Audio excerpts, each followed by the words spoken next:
بسم الله الرحمن الرحيم، والصلاة والسلام على نبينا محمد وعلى آله وصحبه أجمعين.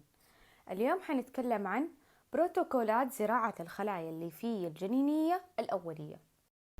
في هذا الموضوع حنتكلم عن عدة نقاط، وهي عزل الأنسجة النبات، التفصيل الميكانيكي، التفصيل الأنزيمي للأنسجة، نماذج من زراعة الخلية الأولية، ومنها زراعة الخلايا الليفية الجنينية للفأر MEF وهي اختصار لماوس Embryonic Fibroblast Culture، وزراعة الخلايا الليفية لأجنة الدجاج Chick Embryonic Fibroblast Culture. يشير مصطلح الزراعة الأولية إلى تلك المرحلة من الزراعة بعد عزل الخلايا من النسيج، حيث تتكاثر الخلايا في ظل ظروف مناسبة حتى تشغل كل منها الركيزة المتاحة. عادة ما يتم تحضير المزارع الأولية من كتل الأنسجة الكبيرة، إما عن طريق السماح للخلايا تهاجر من أجزاء الأنسجة ملتصقة بركيزة مناسبة نبات، أو تفكيك الأنسجة ميكانيكيا أو إنزيميا لإنتاج تعليق الخلايا. تحتوي المزارع الأولية على مجموعة متنوعة من الخلايا المتمايزة، لذلك يفضل الأنسجة الجنينية بالنسبة للمزارع الأولية بسبب أن الخلايا الجنينية يمكن فصلها بسهولة وتنتج المزيد من خلايا قابلة للحياة. يجب أن تكون كمية الخلايا المستخدمة في هذه المزرعة أعلى. ليش؟ لأن معدل بقائها على قيد الحياة أقل بكثير. Isolation of tissue explant.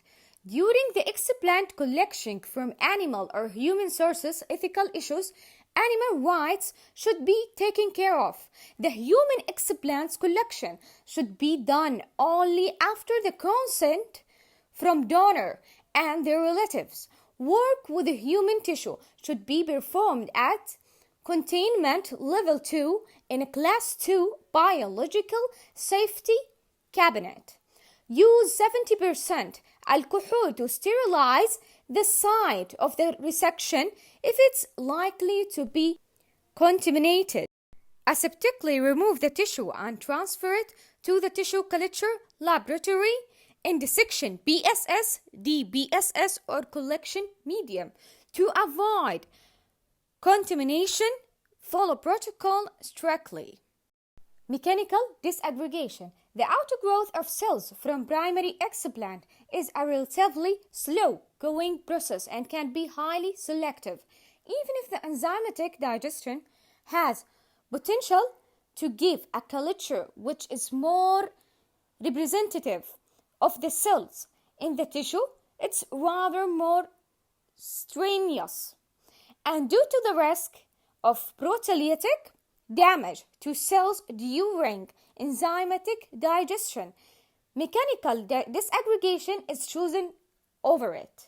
Mechanical disaggregation includes spillage. When the tissue is carefully sliced, the cells that spill out and the slice scraped are collected. This is known as spillage. Sieving. In this, the dissected tissue is pressed through a series of sieves which leads to reduced size of mesh. Syringing. In it, tissue fragment is forced through a syringe with or without a wide gauge needle, or simply pipetted repeatedly. This procedure yields a cell suspension more rapidly than the enzymatic digestion but may cause mechanical damage. Enzymatic disaggregation of tissue.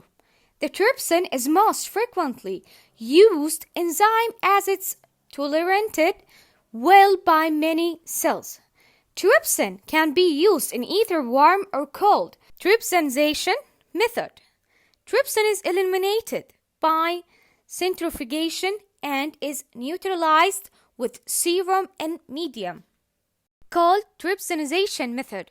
It is an easy method which minimizes the damage to cells during the exposure to trypsin. At 40 degree, tissue is soaked in trypsin for 6 to 18 hours to allow penetration of the enzyme with little tryptic activity. It's followed by disaggregation at 37 cellulose for 20 to 30 minutes. This technique provides a higher yield of viable cells with enhanced survival after 24 hours culture. It's also preserve more variety of cell types than the warm method, as no straining or centrifugation is involved. It's more convenient. Also, incubation at 40 degrees may be done overnight. It's employed usually in case of soft tissue like embryonic cells. Worm trypsinization method. In this technique, the minimization of exposure of cells to active trypsin is done in order to preserve maximum viability. Thus, dissociated cells are collected every half an hour.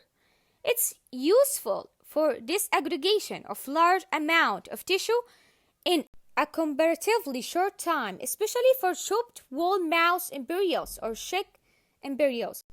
It's not applicable for adult tissue containing lots of fibrous connective tissue.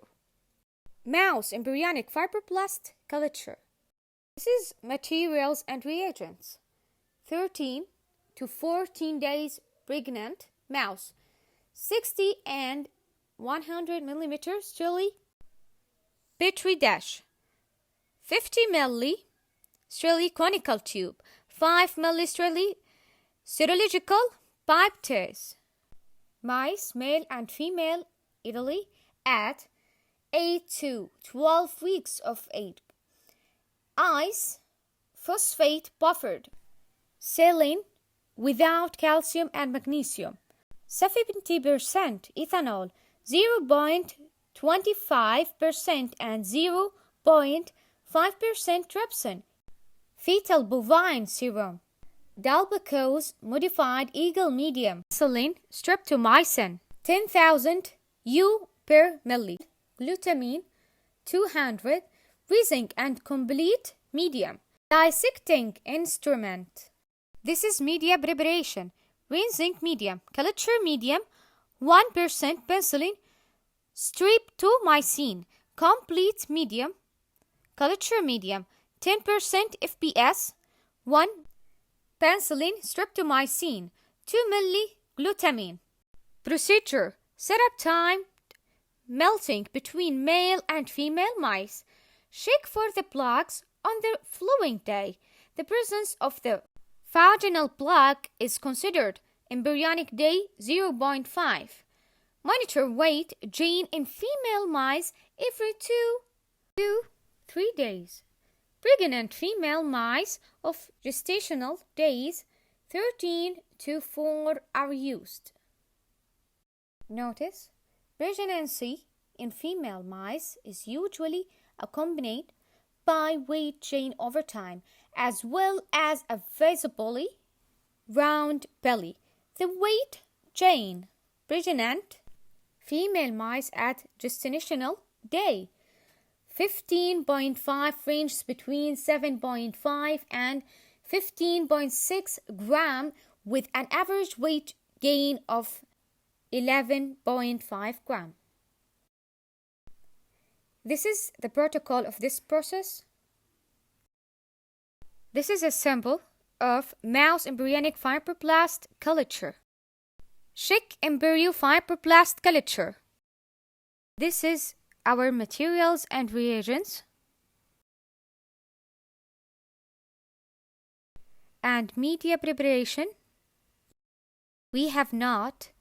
All of the chick embryo cells will grow in the same medium. They will grow better if 1% chick serum is also added. This is the protocol. Here is the chick embryonic fibroblast culture, not mouse. سوري عندنا خطأ كتابي.